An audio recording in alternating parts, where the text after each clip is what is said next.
Breaking news mga kababayan, gera ng Cambodia at Thailand. Umpisa na naman.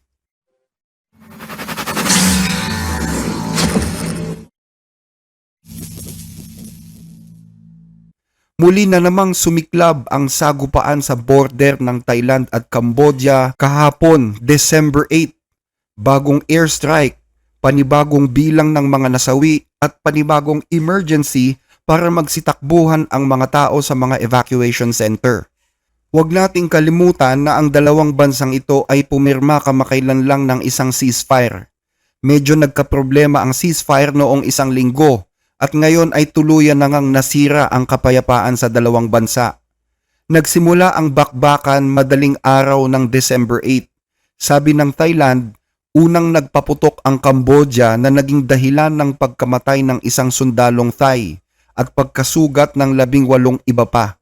Ayon sa mga opisyales ng Thai Army, ilan sa kanilang mga outpost ang nirat-rat ng mga Cambodian soldiers kaya wala silang nagawa kundi ang gumanti. At makalipas ang ilang sandali, nagpakawala na nga ang Thai Army ng airstrikes laban sa Cambodia. Pinalipad ng Thailand ang kanilang mga F-16 fighter jets at binomba ang ilan sa mga military positions ng Cambodia. Ayon sa Thai Army, ang mga military positions ng Cambodia na pinatamaan nila ay nagsisilbing istasyon daw ng mga heavy weapons at combat personnel na posibleng maging banta sa kanilang puwersa sa border. Nasakop na rin ng Thailand ang ilang mga disputed villages na matagal ng taguan o kanlungan ng mga Cambodians. Sabi pa ng Thailand, namataan din nila na sinisimulan na ng Cambodia na ilabas ang kanilang mga heavy artillery sa mga border para sa mas matitinding sagupaan. ทางฝ่ายกัมพูชาเอง Nagpasabog ang mga Cambodian sa ilang mga lugar pagsapit ng madaling araw, kaya humingi na kami ng tulong sa Air Force na magsagawa ng mga airstrikes at pigilin ang pag-atake ng mga tropang Cambodian para naman may pagtanggol namin ang aming sarili.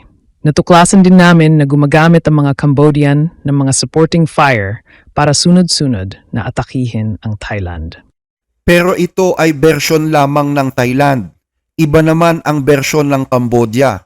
Sabi ng Cambodia, ang Thailand ang siyang nauna nang bigla silang mag-airstrike sa Cambodian border.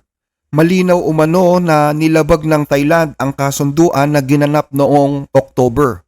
Humihiling din ang Cambodian government ng mga ASEAN observers na imbestigahan ang mga kwentong sinasabi ng Thailand. At hindi lang daw mga military positions ang tinamaan ng Thailand sa kanilang airstrikes, kundi dinamay din daw pati ang mga nayon ng mga sibilyan. Naitala daw ang mga pinsala sa kanilang panig pero hindi naman daw sila gumanti. Kahit na umaatake ang Thailand sa atin, hindi pa rin gumanti ang hukbo ng Cambodia. Iginagalang natin ang ceasefire, ang Joint Ceasefire Agreement ng Cambodia at Thailand, at ang iba pang pangunahing kasunduan sa pagitan ng dalawang bansa, alinsunod yan sa mekanismong pangkapayapaan at sa mga international laws. Bagaman sinasabi ng Cambodia na hindi sila gumaganti sa agresibong kilos ng Thailand, marami namang mga residenteng Thai ang nagpapatunay na ilang beses umanong nagpakawala ng mga rockets ang Cambodian Army mula sa kanilang mga BM-21 missile systems. Pero ibinalik ng Thailand ang sisi at sinabing ang Cambodia ang siyang sumira sa kasunduan. Titigil lamang sila sa kanilang pambobomba kung hihinto ang Cambodia at muling babalik sa landas ng kapayapaan. Ang mga operasyon ng Thailand, kabilang na ang mga military operations, ay magpapatuloy hanggat hindi binabago ng Cambodia ang kanilang galaw. Dapat silang bumalik sa landas ng kapayapaan. At panghuli, nilabag ng Cambodia ang ceasefire agreements at ang joint declaration na nilagdaan ng dalawang prime ministers noong October. Dahil sa paglabag na yun, napilitan kaming isuspinde ang joint declaration. Dalawang magkaibang panig, dalawang magkaibang kwento. Pero kahit sino pa ang nauna sa kanila, isa lang ang naging resulta. Ang malawakang paglikas ng kani-kanilang mga sibilyan. Sa Thailand nga, umaabot sa tinatayang 385,000 ang inabisuhan ng gobyerno na lumikas. Nasa 35,000 na ngayon ang nasa mga evacuation areas, bomb shelters, mga universities, paaralan at mga gymnasiums. Sa Cambodia, libo-libo na rin ang nagsilikas mula sa mga delikadong lugar sa border. 6 na sibilyan naman ang naitalang patay sa Cambodia dahil dito. Kawawa sa mga pag-ataking ito ang mga may karamdaman. Marami na rin sa mga residente ang nananawagan na tapusin na ang kaguluhang ito dahil paulit-ulit umano ang nagaganap na paglikas kung kaya't pati ang kanilang mga kabuhayan ay apektado na. Pero bakit nga ba napakasensitibo ng mga tagpo sa border na ito? Nag-umpisa ang lahat sa isang lumang mapa na iginuhit noon pang panahon ng kolonyalismo sa Indochina nang sakupin ng mga Pranses ang mga bansa dito. Pinuna ng Thailand ang pagkakaguhit ng mapang ito na naging dahilan kung bakit hanggang ngayon ay hindi pa malinaw kung hanggang saan talaga ang border ng bawat bansa. At dito sa mga lugar na ito kung saan hindi malinaw kung sinong bansa ang may-ari, dito nagsisimula ang mga bakbakan. Pinakasensitibo sa mga pinag-aagawang lugar na ito ay ang kinalalagyan ng Preah Vihar Temple, isang Hindu temple na itinayo sa isang mataas na bangin mula pa noong 11th century. Nag-aagawan ang dalawang bansang ito sa nasabing templo, pero noong 1962, nagpasya ang International Court of Justice na sa Cambodia na ang templong ito. Pero ang mga lupang nakapaligid dito, inaangkin pa rin ng Thailand. Tinatayang nasa 1/4 pa ng mga lugar sa paligid nito ang pinagtatalunan ng dalawang bansa. Pero maliban sa border issue, naniniwala naman ang ilang mga analyst na may mas malalim na ugat ito. Noon daw kasing panahon ng kolonyalismo, mainit na ang mata ng mga Cambodians sa Thailand. Ang tingin nila sa mga Thai na tinatawag noon na Siamese ay mga promotor ng gulo.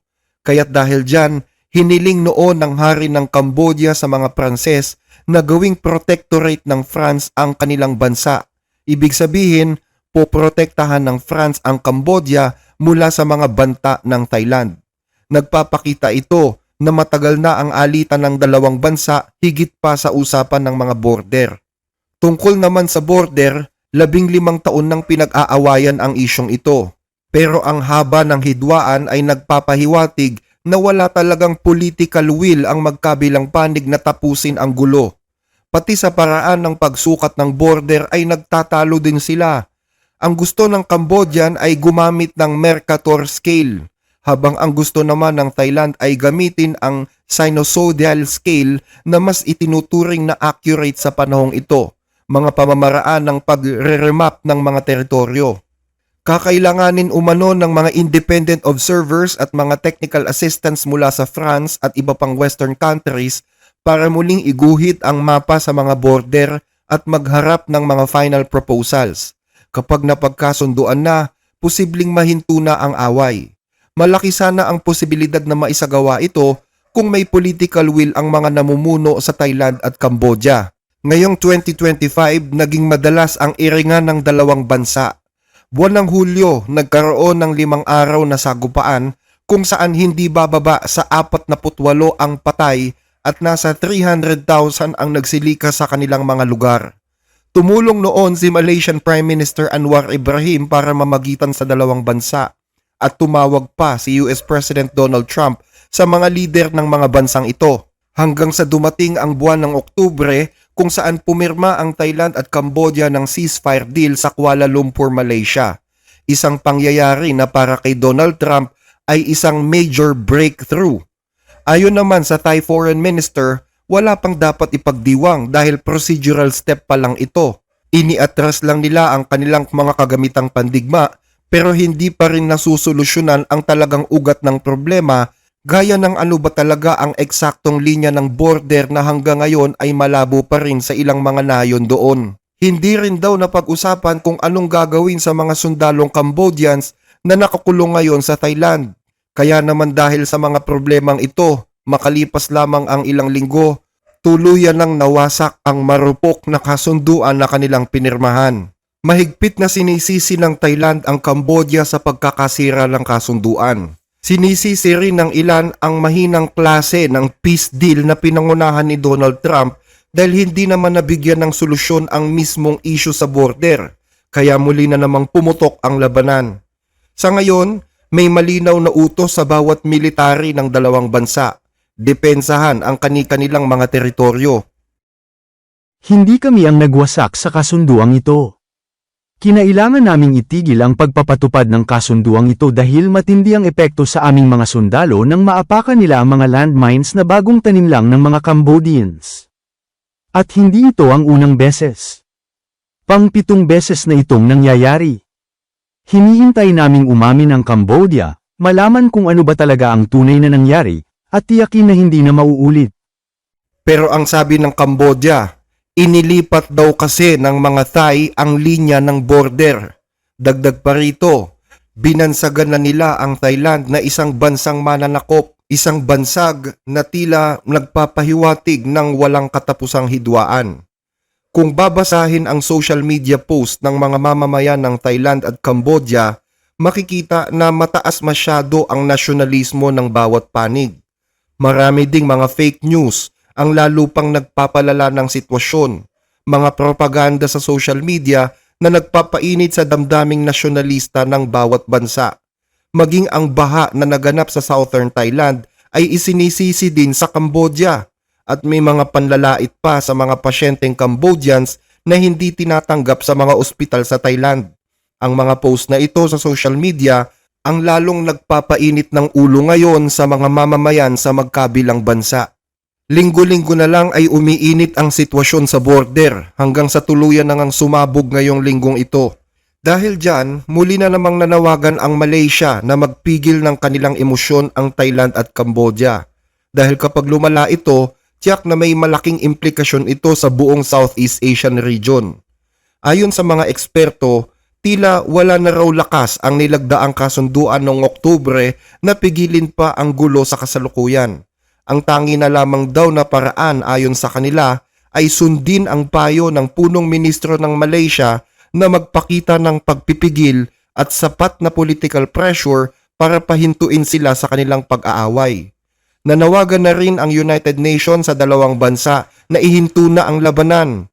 Nanawagan din si Pangulong Donald Trump sa dalawang bansa na igalang ang ceasefire agreement na pinirmahan nila. Pero mukhang malabo din ito lalo ngayong December na posibleng magkaroon ng eleksyon sa Thailand kung saan kailangan ng nakaupong Prime Minister doon na palakasin ang kanyang kandidatura sa paggamit ng nasyonalismo, defense at patriotismo. Direkta ding sinabi ng Thai Prime Minister na wala nang magaganap na negosasyon kaya naman mahirap pang makita kung kailan ito hihinto. Sa panig naman ng Cambodia, kailangan ng Prime Minister na si Hun Manet ang digmaang ito para pagtakpan ang issue tungkol sa mga scam centers na nagpapayaman sa kanya at sa kanyang mga partido. Mas malaki kasi ang kita sa mga scam centers kaysa sa mga textile industries. Posible lamang huminto ang dalawang bansa kapag kapwa nabugbog ang kanilang mga ekonomiya dahil sa gera. At ngayon nga, unti-unti nang nagsisibalikan sa Cambodia ang napakaraming Cambodian workers na nagtatrabaho sa Thailand na dahilan naman ng pagkawala ng milyon-milyong kita ng Cambodia. At ganun din sa Thailand, kailangan nila ang mga Cambodians dahil mababa ang kanilang replacement rate para palitan ang mga umalis na Cambodian workers. Bukod dito, ayaw ding pumunta ng mga turista sa mga bansang nagkakagera. Sa madaling salita, walang panalo sa gerang ito. Pareho silang lugi. Pero pinagsasamantalahan ng mga politiko ang damdaming makabayan ng kanilang mga mamamayan para sa kanilang mga personal na interes. At ito ang nakikita ng mga analis na dahilan kung bakit tila walang political will para tapusin ang gerang ito. Sa nakikita ng mga eksperto, mukhang malaki ang lamang ng Thailand kapag lumala ito dahil ang Thailand ay may air force habang ang Cambodia ay wala. Patuloy naming tututukan ang mga kaganapan sa Cambodia at Thailand at ihahatid namin ito ng buo sa mga susunod na balita. Baka pwedeng humiling sa inyo ng like sa ating mga video, lalo na po kung nagugustuhan ninyo ang ating mga talakayan.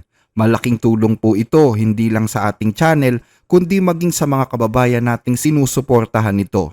Maraming salamat po mga ka-blessed.